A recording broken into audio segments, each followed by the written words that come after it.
Okay, guys, video 10. We've made it to double digits. Hell yeah! Today I was thinking a lot about the idea of building a skill rather than trying to get a career necessarily. I know a lot of us are taught, or that we were taught when we were growing up, just go to college and get a good career, right? That's the classic baby boomer advice. Um, but the baby boomers suck, and we all know that. So if you can shift your thinking, and there's another thing that was never really taught to us, which I think is a really important thing, which is just the art of money in general. Just so like making money as a concept rather than as an after effect or something. I don't know if that makes sense. So pursuing making money for the sake of making money rather than you'll be a doctor and you'll make a lot of money because you're not going to make money that way. You will, but it won't be as much as the guy who pursues money for the sake of making money, right? So, like, separating those two things is actually important, if you ask me. I think it's very important to separate those two things. Those are two completely different skill sets. Like money things and let me move my hand in so you can see me swirl it around. That looks very suggestive. What was I saying? Money, things of money, and things of your calling, so to speak, right? What you do for a living, or however you want to put it. Whatever skill you have that you utilize in order to make the world a better place, influence people, and make money in the process, right? They're connected, but they're not the same thing. It's very different things. So I think we really underestimate what having a skill looks like. There are a lot of people out there who are just they just well, I'm one of these people, so I guess I know this. I know this crew very well, shall we say.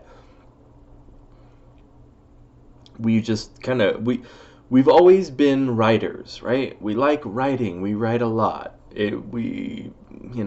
Whether it's shit posting or whatever, it doesn't matter. We're writers. We enjoy writing. I do enjoy writing. I genuinely do enjoy writing. But I've never monetized it. I've never turned it into a skill that can actually change things. All I can do is fart around on Twitter and have fun, right? I mean, that's not all I can do. Let me rephrase that, because I know for a fact that I can monetize my words and make money on it. I know for a fact I could do that. I just haven't done it yet. That's the thing, right? I haven't trained myself to step into that realm yet. And that's what you have to do. You have to have balls to do that to some degree, because you have to be willing to say, okay, I'm such a good enough writer that I can make money off of it. That's how good I am. That's how skilled I am at this skill. I was looking at something. But fuck, where was I going with that? So writers can make a lot of money, especially this day and age. It's relatively simple to make money as a writer. I mean, you can write books and sell books on freaking what's it called? There's a lot of places you can sell books. Doesn't matter where it's at, right? It matters how you market it, and that's the problem. That seems to be where most people screw up. Is they have some kind of skill, they just don't know. They don't know how to take that skill and do that one, put it out into the world, and do something useful with it. I don't know how else to put it. I mean, it's one of these things where you can hear me say that, and it's like, well, no shit, that's easy, right? Like, just go do something useful with it, yeah. But then no one ever does it. So what do they call it? What do they say? They say simple, not easy. One of those simple, not easy things. Sounds simple in theory, but actually going out and doing it is not easy. It's rather hard, and it takes a lot of consistency, usually. and a considerable amount of dedication, talent, and time, and blah, blah, blah, blah, blah. Anyway, that's one skill. There's a whole bunch of different, obviously, right, skills out there. So one that I was thinking about earlier, I was spending some time with a friend of mine tonight, and just chatting, and I was talking about. So I mentioned the fact that I'm helping a friend of mine with a project. He's doing a rehab on this cute little house. It's like 1,600 square foot house. I don't know how much work we're going to wind up doing, but I imagine it's going to be quite a lot. So the issue with my friend that I'm working with is that, oh God, the guy has no taste. He has like no taste at all. All right, let's do this. He'll never see this video anyways. Fuck him. Even if he did see it, fuck him anyway. He's not the best friend that I have, honestly. He's one of the I could give him shit about it. I just don't. I don't know. He's one of those guys where he's just really fragile, and I know he's really fragile. He has a really fragile ego. So, I kind of go in with a certain expectation. That's, maybe with most people I'd come in up here, but with him I'm kind of down here. You know what I mean? But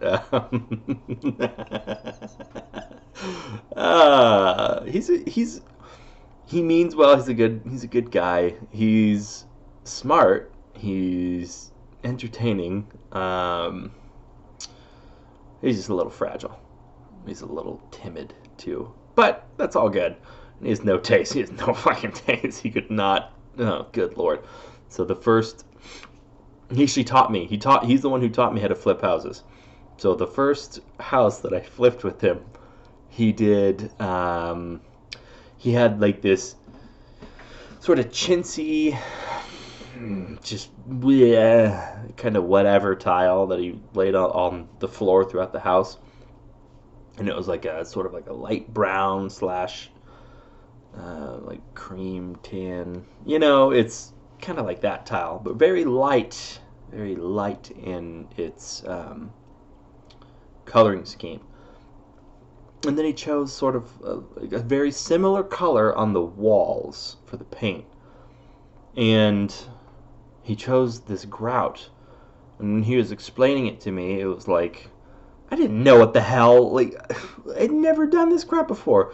He was explaining to me, he's like, I really like getting a grout color that just blends right in with the tile. So he got this really super, like, it's like a white colored grout.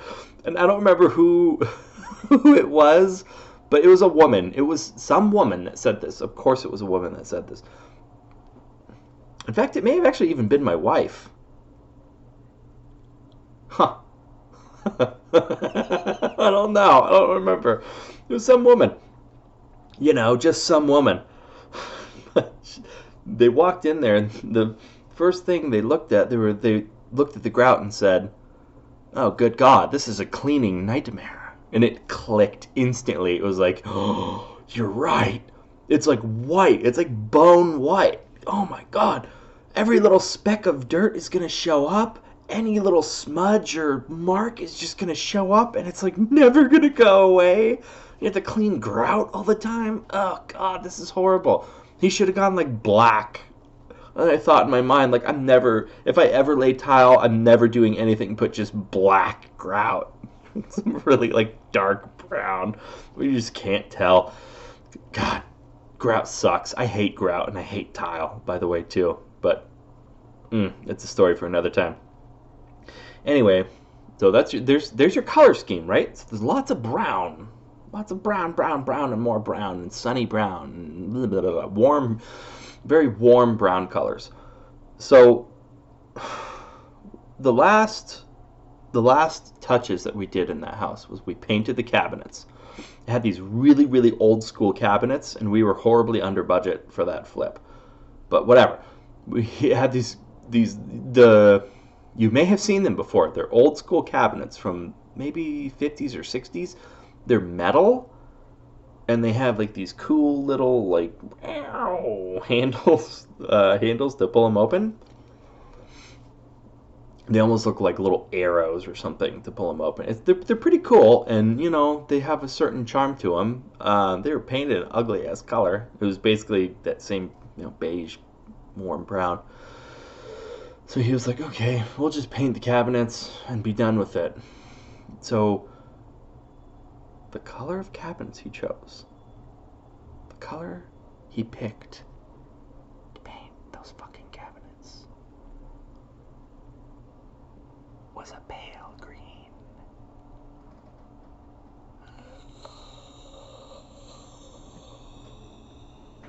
Pale green. He picked a pale green to go with that color scheme. Even, like, okay, I've never been trained formally in any kind of interior design or any of that kind of, like, shyster, scammy bullshit nonsense. But I have taste, right? Even then, I was kind of like, I know this isn't, like, I'm not in charge of this flip, but you sure you want to do pale green? Don't you want to go something maybe that would match the brown a little bit more? And he was like, oh, no. I saw this one guy in this other flip. He did pale green, and it turned out really well. And I was just kind of like, well, okay, whatever. I mean, it's your fucking deal, right? That's, it turns out. Didn't feel good about it. And yeah, I mean, obviously, you don't have to see it to know that it's going to look like shit. It looks like shit. Okay, just in case you can't like boop, boop, boop, boop, and take 5 seconds in your mind to visualize that. Looks like shit. And not just that.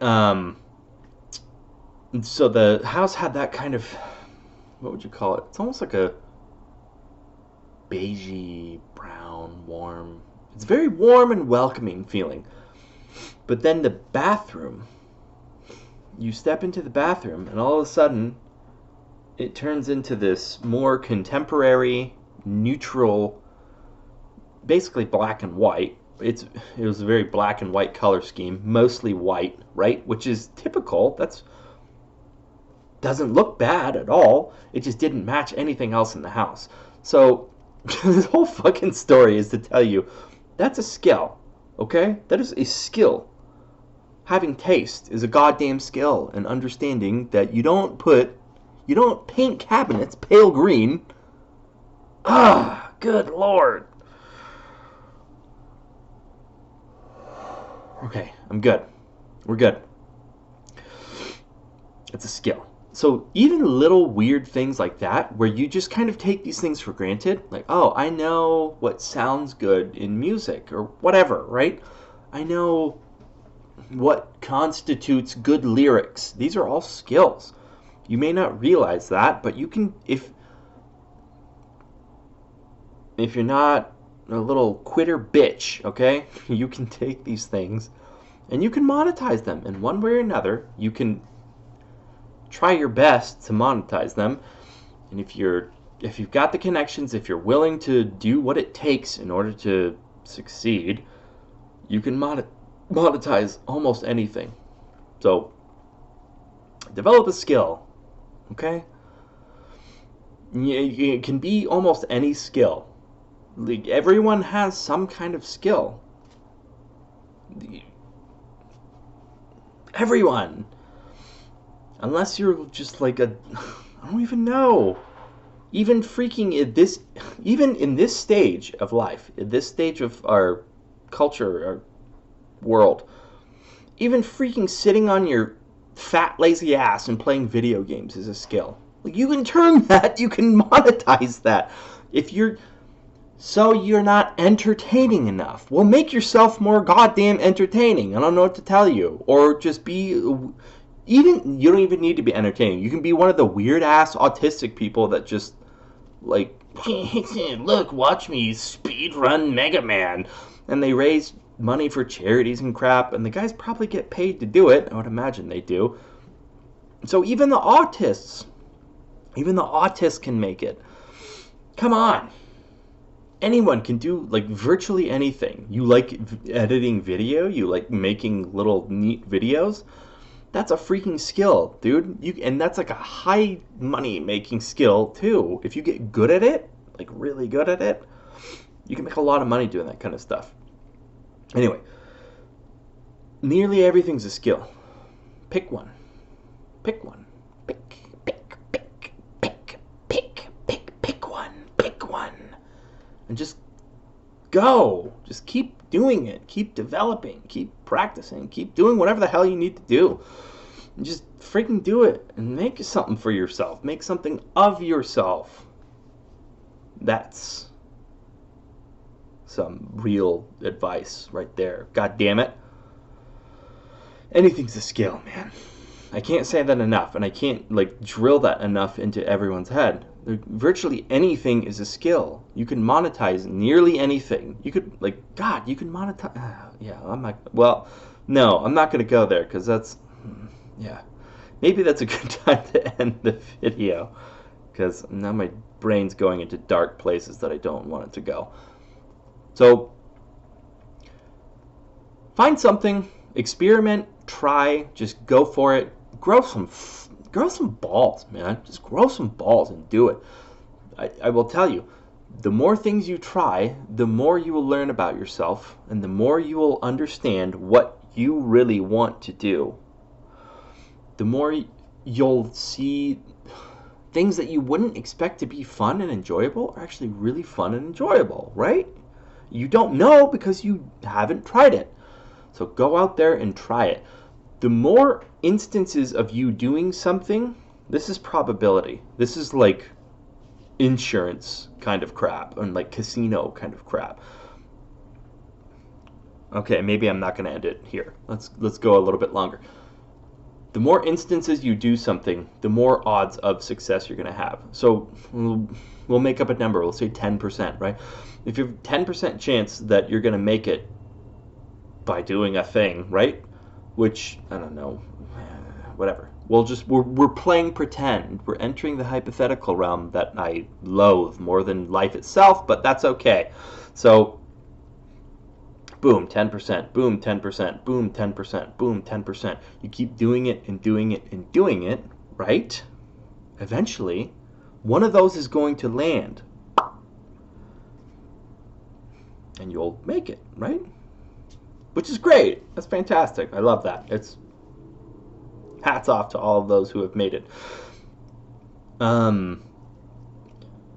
So insurance is a funny game.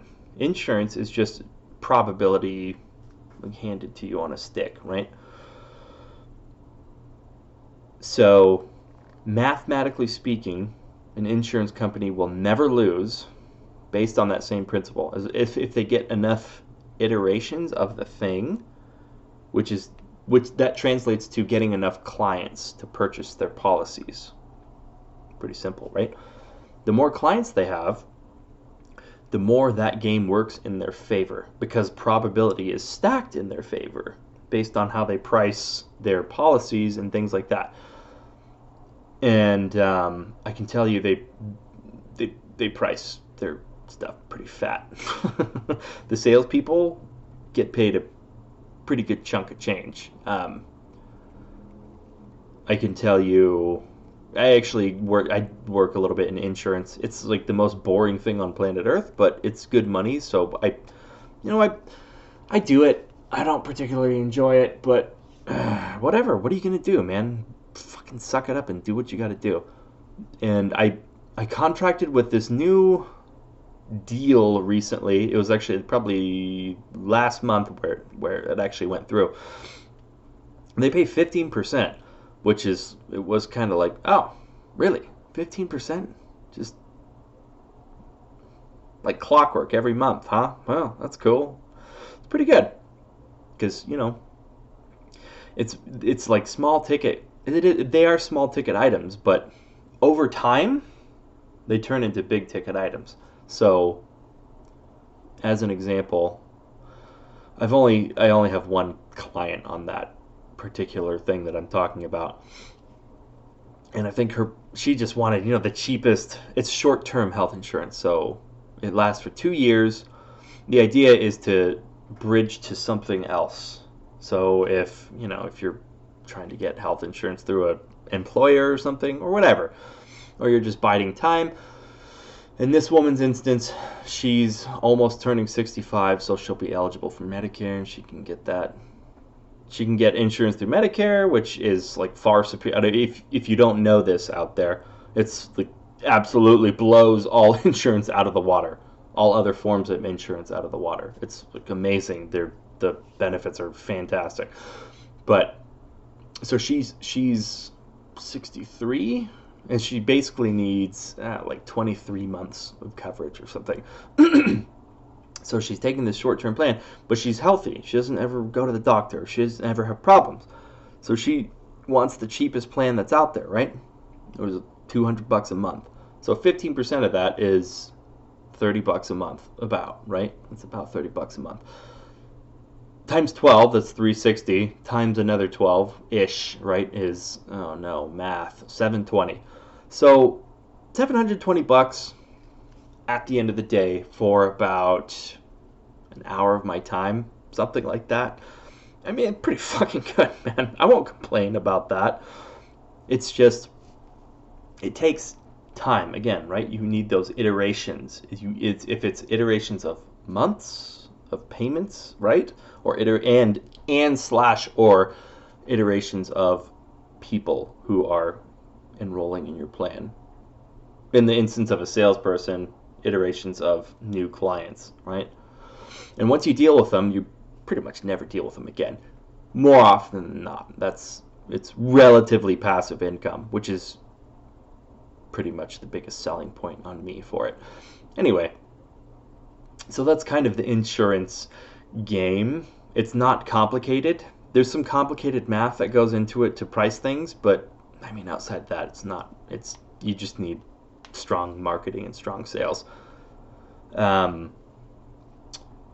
Casinos, that was the other thing. So what's really interesting about probability, and I actually learned this years ago in an options lesson. So a lesson in options, stock trading, stock options. The guy was explaining probability, and he used casinos as an example. And I don't remember exact numbers, so I'm just going to bullshit and make it up. So it's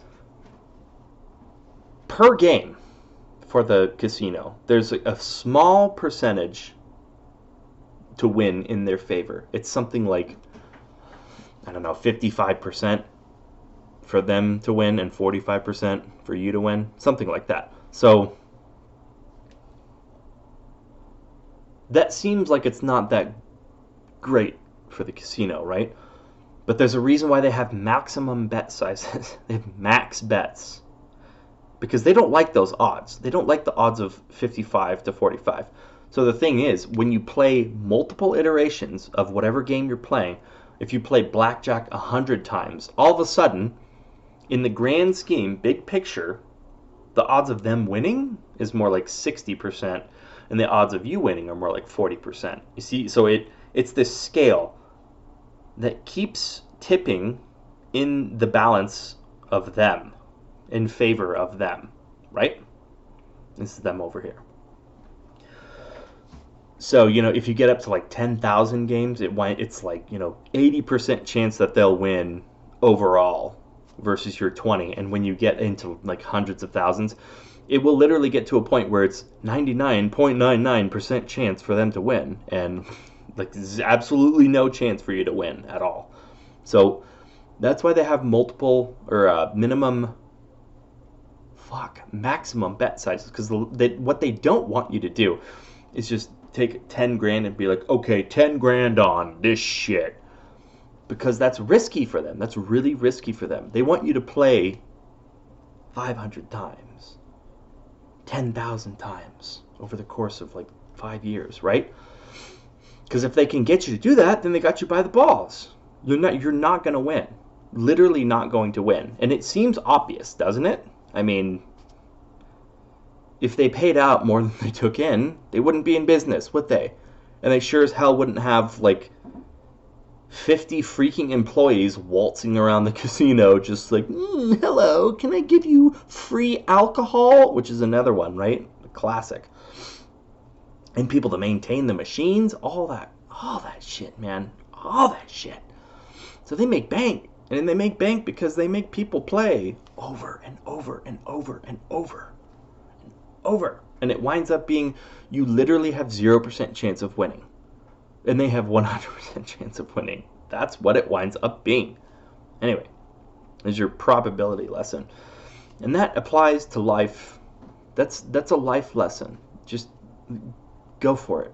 The more times you try something, the more times you do it, probability works in your favor. At one point or another, you'll make it, you'll land wherever you're trying to land, right? Ideally, even if you don't land where you're trying to land, you'll learn something along the way. Trust me. Good God, trust me. I've been told by multiple people that I should write a book. I mean, it's like one of these trendy things that people do, right? Write a book about all of the business failures that you've had. And I could. And it would probably sell pretty well. But I'm not really interested. I don't know why. It just doesn't really appeal to me. If someone was like to ghostwrite it for me, I probably would go for that. But yeah, not my MO. But those failures have taught me more than anything else in life. I will tell you that right now. I've learned more in the past 3 years of my life than I did through the... How old am I? Good God, I forgot my age. 29, almost 30 years, right? It's been about 3 years since I quit my job and started hustling on my own. And I've learned more in those 3 years because I've actually been doing shit, which is not what I did over here. Over here, I was a good little employee and I never did anything, ever.